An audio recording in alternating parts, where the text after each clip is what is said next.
PPS do Distrito Federal, o senhor tem 5 minutos. Presidente, eu estava me preparando para falar sobre um tema, mas fui surpreendido com a empresa Unirio, que mais uma vez dá o calote nos seus trabalhadores. Estão todos ali, os trabalhadores da limpeza, da recepção, da Copa, sem salário. No mês passado, o mesmo constrangimento já ocorreu e eu pediria a Vossa Excelência que pudesse autorizar aqui o pedido que foi feito para que eles pudessem estar na galeria, para manifestar aqui na galeria a sua presença de inconformismo, se Vossa Excelência pudesse autorizar. Está liberada a galeria, os terceirizados dessa casa são colegas nossos de trabalho, trabalham conosco no dia a dia, está liberado.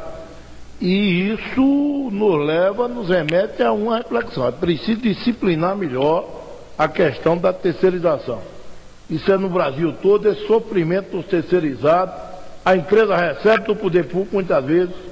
e não repassa. E quando às vezes repassa, paga o salário, rompe o contrato e eles não pagam no fim do contrato as verbas rescisórias. Precisamos nessa casa seriamente nos debruçar para resolver o problema da terceirização, da contratação de empresas terceirizadas. A galeria, na Casa do Povo, é do povo, e são colegas nossos que trabalham conosco aqui, são terceirizados, mas são colegas, são trabalhadores, evidentemente, a franqueada galeria para eles. Muito obrigado, presidente. E eu até faço aqui coro as palavras da deputada Benedita da Silva e Vossa Excelência também, que se pronunciaram sobre a necessidade de revermos a nossa legislação trabalhista no que tange às trabalhadoras domésticas, até hoje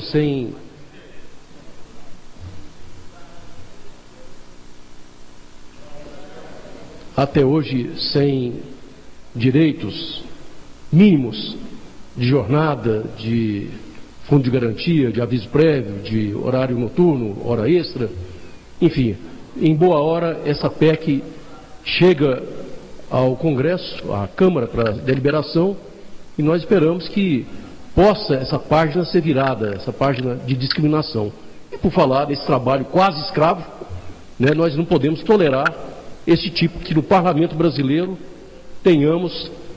essa prática que é recorrente, de empresas que não honram os compromissos assumidos e que já no mês passado forçaram a que a Câmara tivesse de pagar, no lugar da inadimplente, os direitos, especialmente o salário desses trabalhadores. Mas, senhor presidente, o tema que eu gostaria de trazer aqui à colação hoje é exatamente a sábia decisão do deputado, dos parlamentares constituintes, nós que estivemos, a deputada Benedita também foi minha colega aqui na Constituinte, nós aqui esculpimos no texto da Constituição as novas prerrogativas do Ministério Público, guardião da lei, que sempre foi em nosso país, mas que a partir da Constituição de 88 passou a contar com prerrogativas importantíssimas para poder ajudar na consolidação da democracia em nosso país. Isso, no entanto, senhor presidente, não pode significar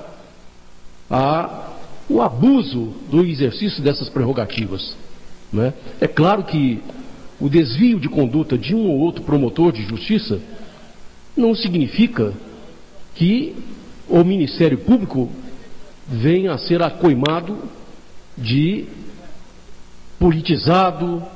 de prática de perseguição política. Apenas alguns desvios, alguns casos excepcionais que já, ao longo da história de atuação do Ministério Público, nós tivemos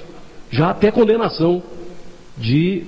integrantes daquele Ministério em relação a eventuais abusos cometidos. E eu quero dizer que também fui vítima dessa exorbitância de prerrogativa ou de atuação de membro que não posso jamais identificar como um Ministério Público, pelo qual nós sempre temos respeito. Mas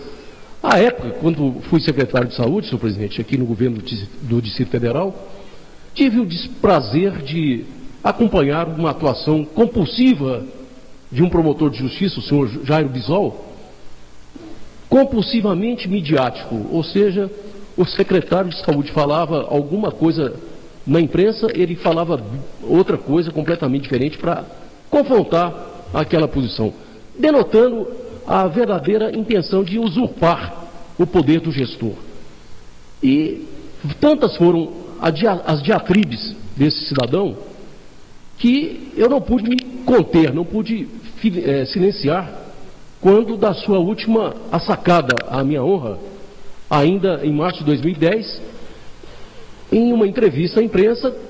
afirmou que eu teria participado de irregularidades na Secretaria de Saúde, na arregimentação de recursos para campanhas eleitorais. Ora, senhor presidente, acusação leviana, sem prova, sem dizer se Caixa 2 houve, quem contribuiu, quanto foi, em que conta foi, não poderia eu ficar silencioso, diante de uma agressão, de uma ofensa à minha honra, e que não poderia aceitar, inclusive, esse desvio de conduta de um integrante do Ministério Público. Assim foi que recorri à Justiça e, lamentavelmente, 2 anos depois, os efeitos dessas acusações certamente se fizeram sentir no processo eleitoral de 2010, com a redução drástica dos apoios que sempre amealhei junto à população de Brasília, mas, finalmente, depois de 2 anos, deputado Gadelha, já concluo, senhor presidente, nós tivemos a decisão do Tribunal Regional Federal, acolhendo por 8 votos a 5, 8 votos a 3, a nossa interpelação, a nossa abertura de processo criminal contra esse cidadão. Eu espero, ainda que depois de tanto tempo aguardando para que a justiça se fizesse, eu espero que lá na frente, brevemente, agora, nessa segunda etapa, essa decisão da justiça possa colocar nos devidos lugares, o senhor promotor com a sua prerrogativa, que deve ser respeitada, mas com a condenação